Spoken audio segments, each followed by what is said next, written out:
Čaute všetci, moje meno je Marek Jendrale, vás vítam tentokrát na verejnom videu na projekte CryptoTrader.sk, no a určite asi viete prečo. Máme tu veľký prepad na kryptomenovom trhu, takže poďme sa na to rýchlo pozrieť.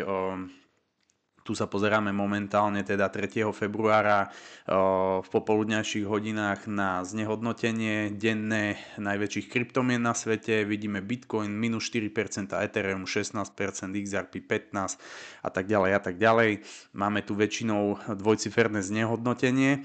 No a samozrejme tieto straty sa teraz budú prelínať aj do týždenného znehodnotenia a už to vidíme nad 20% častokrát aj pri najvyšších, najviac kapitalizovaných kryptomenách, ktoré sú umiestnené najvyššie v rebríčku. Logicky Bitcoin sa udržal najlepšie, altcoiny sú na tom horšie, no ale tie altcoiny sú na tom horšie už, dá sa povedať, niekoľko mesiacov. Hej.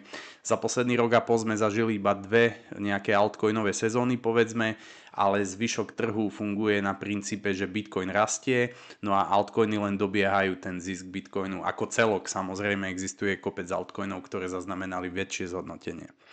Keď sa ale pozrieme na súčasný cyklus, tak čo môžeme vidieť momentálne je to, tu nám máme znázornenie každý cyklus od dna predošlého cyklu, tak žltou farbou je súčasný cyklus, teda od novembra 2022. No a čo môžeme vidieť je, že kde sa nachádza ten Bitcoin momentálne. No a z hľadiska času, samozrejme, pravdepodobne v roku 2025 môže nastať vrchol toho cyklu a takýto prepad, aký sme zaznamenali teraz, vôbec nemusí nič znamenať, avšak z hľadiska časového, ako hovorím, ten priestor na rast ešte existuje. Kde sa vytvorí vrchol cyklu, ťažko povedať. On-chain dáta hovoria o tom, že ten priestor na rast ešte je, ale aj samotný časový interval vidíte, že ak počítame od dna cyklu, tak ten priestor na rast ešte existuje. Ak sa pozrieme na halvingové cykly, to znamená, že tu máme princíp rozdelenia cyklov od halvingu po ďalší halving, tak opäť vľavo dole vidíte tú žltú krivku, ktorá je súčasný cyklus a tu ešte možno lepšie vidieť to, že ten priestor na rast naozaj existuje, ak teda sa opierame o tie predošlé cykly. Samozrejme, ak by to malo nastať podľa histórie, tak niekedy na jeseň by mohol Bitcoin vytvoriť vrchol. Ide čisto o špekuláciu, nevieme, či nastane vrchol vtedy, čiže zatiaľ teda Bitcoin kopíruje predošlé cykly a tie fázy trhu sú, dá sa povedať, nie identické, ale tie fázy trhu sa jednoducho opakujú. No a tento súčasný pokles, ktorý nastal, ak sa pozrieme na cenu Bitcoinu, tak on nastal, už asi všetci dobre viete, v dôsledku zavedenia cieľ 25% Mexiko, Kanada na väčšinu produktov, no a taktiež 10% tuším to bolo na Čínu. Samozrejme tieto krajiny budú odpovedať na túto politiku, čiže môže to vyvolať novú vlnu obchodnej vojny. No a samozrejme nejaký podobný scenár nás môže čakať aj v Európe, čo by ešte prehlbilo tú korekciu na trhoch. V čase, keď ja točím toto video, tak ešte sa neotvorili všetky trhy a kryptomeny, je dôležité si uvedomiť, sa obchodujú 24/7. To znamená, že tento pad, čo sme tu videli za posledné hodiny, sa môže prelínuť aj do iných trhov a je dosť pravdepodobné, že keď sa otvoria burzy ako NYSE, tak samozrejme logicky tie ceny pôjdu smerom nadol. Tu nám máme momentálne SPX, ktoré je blízko ATH, čiže ako hovorím, je dosť možné, že budeme svedkami po víkende, kedy boli tie burzy uzavreté, silnej korekcie. Takýto prepad na Bitcoine však nie je vôbec nejaký špeciálny.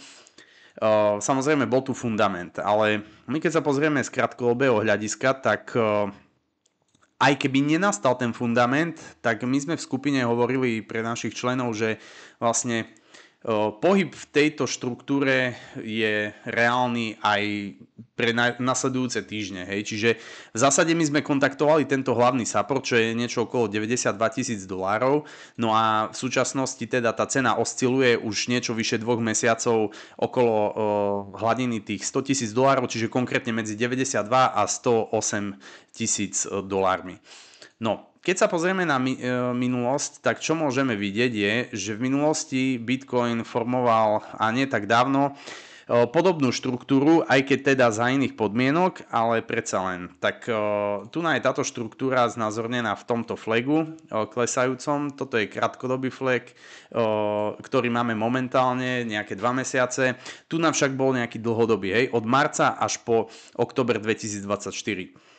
Čo budeme sledovať v prípade, len rýchlo vysvetlím na tom predošlom cykle, my sme tu mali totižto korekcie, nejaké klasické korekcie, vždy po tej korekcii nastal nejaký prepal, avšak tu tá situácia bola odlišná. Hej.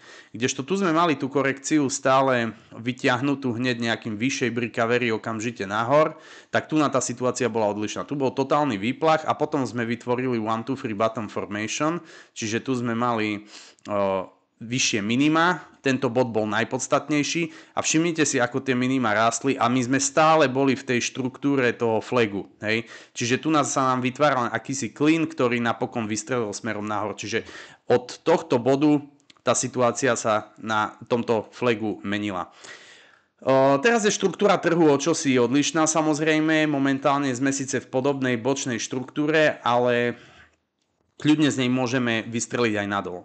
V zásade transakčný gap, ktorý tu vidíme na tejto oblasti, naznačuje tomu, že strašne veľa stop lossov bude nastavených tuto. A ja sa tomu ani nečudujem. Pretože ak nastane tá situácia, že najbližšie dni kľudne sa môžeme pohybovať tu ale ak nastane tá situácia, že budeme opäť testovať ten support, tak tá cena môže zletieť naozaj nadol. No a najbližšie to pásmo vyšších transakčných objemov sa nachádza až tu čo je od ceny nejakých $74 000. Cena môže, nemusí otestovať až túto hladinu, ale čo je dôležité povedať, že aj keby k tomu došlo, tak my v podstate držíme stále dlhodobo rastúci trend. Takže aj keby došlo k scenáru, že takto by Bitcoin opäť vyklesával o niekoľko 10 000 nižšie, za mňa sa absolútne nič nedieje, ten cyklus môže kľudne ďalej pokračovať. Môže nastať aj ten scenár, že ak by cena klesla až na tieto úrovne, tak okamžite by sa vyťahla a išla by smerom nahor na nové ATH. Čiže ako možné je všetko, len čo som tým chcel povedať je to, že ja som nastavený stále bullish, za mňa sa toho veľa akože nezmenilo a kľudne sa môže zrealizovať aj taká situácia na trhu, že tu vlastne sa nám to minimum udrží a pôjdeme vlastne potom skôr či neskôr nad túto rezistenciu. Čiže nikto nevie v skutočnosti, kam tá cena sa pohne. Nemôžeme to na 100% predpovedať. Ja som tu len načrtol nejaký najviac medvedí scenár, ktorý by som videl na trhu, ale aj na základe toho najviac medvedieho scenáru som zatiaľ presvedčený o tom, že ten trh stále pokračuje svojím smerom aj naďalej. Toto je Bitcoin. Keď sa samozrejme pozrieme na altcoiny, situácia je oveľa horšia. Pozrime sa. Hej. Čiže Ethereum, máme tu prepad. Ja som tu dával ešte do skupiny pred pár dňami nákupné zóny. Vidíme, že presne do týchto nákupných zón sme zleteli. Čiže tu máme Ethereum, ktoré sa vysypalo o 36%. A to len za niekoľko dní. Alebo teda hodín dokonca. A takto by sme mohli ísť ďalej. Hej? Čiže tie altcoiny sú na tom oveľa horšie. Čo je výsledkom tejto situácie je, pozrite sa, ako vystrelila dominancia Bitcoinu. Čiže to hovorí za všetko. Máme tu vlastne za 3 dní 10% nárast dominancie bitcoinovej. Samozrejme vidíme, že tu máme obrovský knôt, ale v tom najvyššom bode, ktorý sme dneska dosiahli, je to takmer 10%, čiže ako dosť brutál za mňa. A keď sa pozrieme na dlhodobý graf, tak my sme takúto dominanciu nevideli od marca 2021. Čiže to je, dá sa povedať, štvoročné maximum, aké sme videli. A to, čo som hovoril, že tie altcoiny zaznamenali iba nejaké 2 vlny za posledný rok a pol rastúce, tak pozrite sa, tuto ani vôbec nevidieť. Rastúci cyklus kryptomien začal v novembri 2022, tuším, alebo teda povedzme, nie rastúci cyklus, ale dno Bitcoinu bolo vtedy sformované. No a pozrite sa, od tohto bodu dominancia neustále rastie, neustále. To znamená, samozrejme, najprv to bolo podporené začiatkom 2024 tými ETF-kami, pretože najprv v tejto fáze je dôležité si uvedomiť, v tom roku 2023, vždy rastie prvý Bitcoin. Ak máme nejakú korekciu, ročnú, majoritnú korekciu, vždy rastie prvý Bitcoin, toto bola štandardná situácia. Lenže toto už štandardná situácia nie je, pretože my sme už v pokročilej fáze rastúceho trendu a ten Bitcoin stále nie a nie, aby jeho dominancia klesla a ešte paradoxne jeho dominancia naberá na sile. Takže ak všetci čakáme na altcoinovú sezónu, nemusíme vôbec sa opierať o ten graf bitcoinovej dominancie, pretože aj tie fázy rastu altcoinov, ktoré sme zaznamenali, tuším, jedna bola tu, druhá bola tu, tak vidíte, že tá dominancia neklesala. To znamená jednoducho to, že ak aj nastane altcoinová sezóna, tak nemusí sa to prejaviť na bitcoinovom grafe dominancie, ale jednoducho budeme mať sezónu všetkého. Potom Bitcoine je jednoznačne obrovský dopyt. Česká národná banka, USA taktiež chcú skupovať Bitcoin. Uvidíme, ako to dopadne ako štátnu národnú rezervu.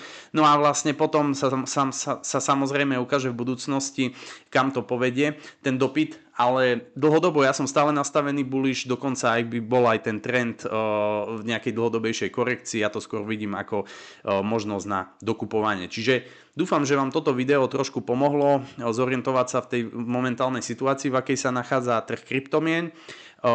Ja by som chcel dať ešte do pozornosti, máme spoluprácu s burzou Bybit. Ak chcete, dole zdieľame naše hodl portfólio, dole máte referál link. No a to by bolo z mojej strany všetko. Ja vám prajem príjemný zvyšok dňa a čaute.